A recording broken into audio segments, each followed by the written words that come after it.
Assalamualaikum warahmatullahi wabarakatuh.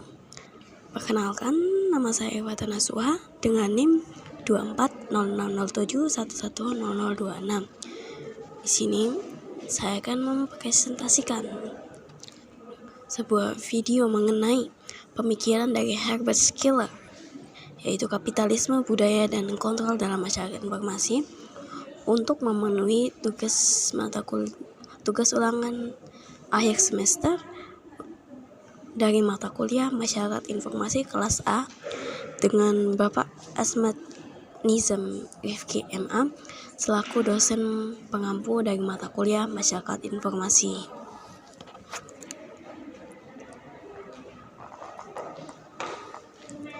Kita ini sering mendengar bahwa itu masyarakat informasi adalah era yang didominasi oleh optimisme.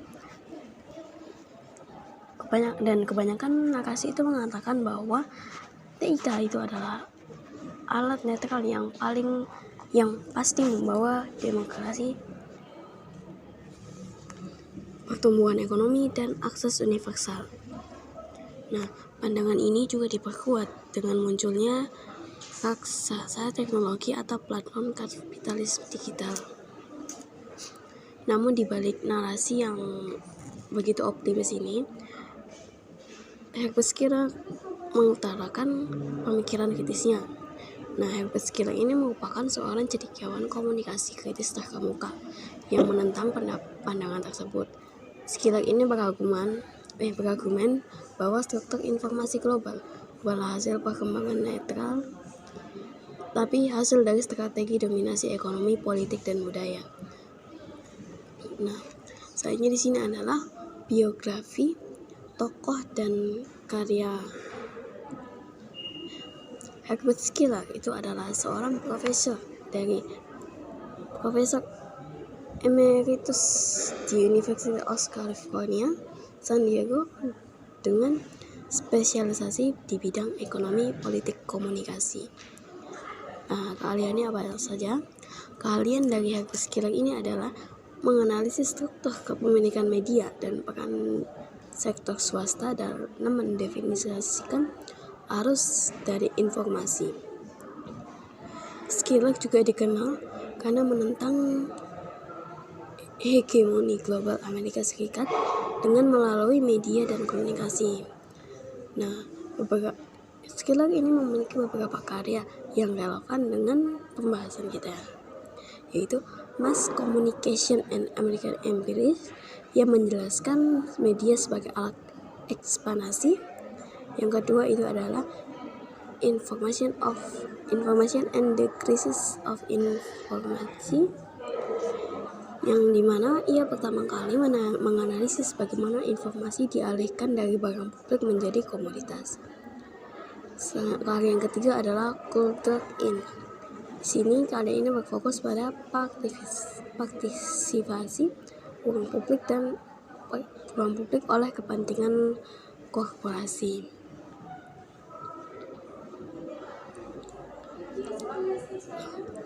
Kita akan masuk ke pembahasan dari ini.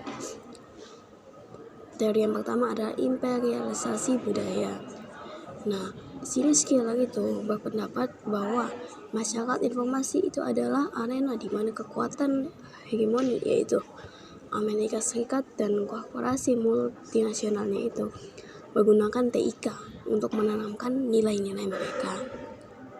Nah, sebenarnya dari itu saja bukan hanya sekedar pertukaran antar budaya, melainkan upaya mendominasi suatu informasi. Imperialisasi ini terwujud dengan dua mekanisme, yaitu dominasi infrastruktur dan homogenisasi konten. Nah, dominasi infrastruktur ini artinya korporasi teknologi yang sering sekali memiliki akar dari kompleks industri militer AS atau Amerika Serikat itu mengontrol infrastruktur antara komunikasi global, kontrol atas satelit, cloud, dan perangkat lunak ini itu memastikan antara arus data berpusat pada kepentingan strategis dan komersial dari AS atau Amerika Serikat. Yang kedua itu homogenisasi konten. Nah, konten digital yang sebenarnya tersebar luas itu mulai dari program komputer hingga film yang kemudian diproduksi oleh entitas korporasi tertentu sehingga menciptakan homogenisasi selera dan ketergantungan budaya di seluruh Indonesia. Terus yang selanjutnya adalah teori dari skill yang paling krusial bagi masyarakat informasi itu adalah komodifikasi dan privatisasi informasi. Skill ini melihat adanya pergeseran yang disengaja, yaitu informasi yang seharusnya menjadi barang publik atau disediakan oleh negara untuk kepentingan bersama itu direkonstruksi menjadi komoditas, yang maksudnya adalah diperdagangkan dan hanya dapat diakses dengan biaya. Dampak dari privatisasi ini itu sangat besar, seperti eksklusi akses dan kontrol korporasi. Maksudnya eksklusi akses itu adalah ketika data dan pengetahuan itu menjadi komoditas seperti jurnal ilmiah yang mahal atau basis data pasar, yang aksesnya itu hanya dapat dinikmati oleh korporasi atau negara yang berkecukupan, sehingga memperlebar jurang kesenjangan informasi. Yang selanjutnya kontrol korporasi. Maksudnya itu adalah privatisasi ini itu memberikan kendali atas sumber daya informasi yang penting ke tangan segelintir korporasi swasta. Di sini Skiller itu menyebutkan bahwa proses ini sebagai corporate reconstruction atau upaya rekonstruksi korporat terhadap ruang publik. Nah, di sini itu Skiller mengingatkan kita bahwa informasi di masyarakat itu bukanlah berarti informasi bebas, itu seperti informasi yang dikendalikan oleh pasar. Nah, lalu apa sih relevansi dari pemikiran Skiller di era platform saat ini? Meskipun di sini Skiller itu merumuskan teorinya sebelum Facebook atau Google muncul, analisisnya terhadap kapitalisme platform ini itu sudah sangat tepat dan tajam. Perusahaan yang teknologi kini sekarang secara ekstrim menerapkan komoditas data seperti komunikasi ruang data pengguna dan pengawasan massal. Nah, maksudnya dari komunikasi data pengguna ini adalah ruang publik digital kita seperti interaksi di media sosial itu diubah menjadi data yang merupakan komoditas yang mungkin bisa dijual belikan oleh suatu perusahaan untuk klien tertentu atau untuk sebuah iklan bertarget. Pengawasan massal ini itu maksudnya atau surveillance kapitalisme ini adalah ekspansi TIK yang awalnya didanai oleh militer dan sekarang kini menjelma menjadi sistem pengawasan luas untuk mengontrol sosial, politik, dan ekonomi, dan menggenapi kekhawatiran Skiller tentang dominasi kompleks industri militer.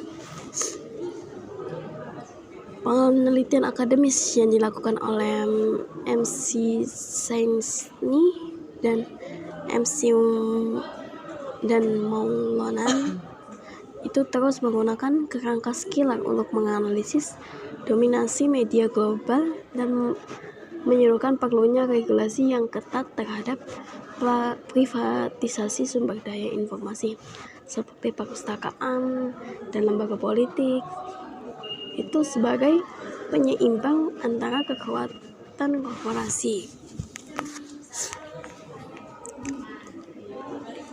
Nah, sebagai penutup dari materi ini, itu kita dapat menyimpulkan bahwa pemikiran Herbert Skiller adalah kritik abadi terhadap masyarakat informasi.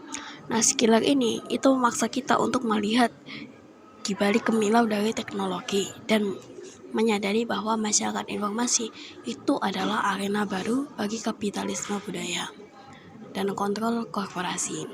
Informasi yang diubah menjadi komoditas dan struktur komunikasinya yang dirancang untuk mempertahankan dominasi global. Nah, inti dari semua ini adalah bahwa kemajuan teknologi itu tidaklah sama dengan kemajuan sosial. Sehingga kita harus selalu bertanya, siapa sih yang mengontrol dari informasi ini? Nah, penting juga bagi kita sebagai calon dari pengguna informasi itu untuk mempertahankan dan memperkuat peran lembaga publik seperti perpustakaan.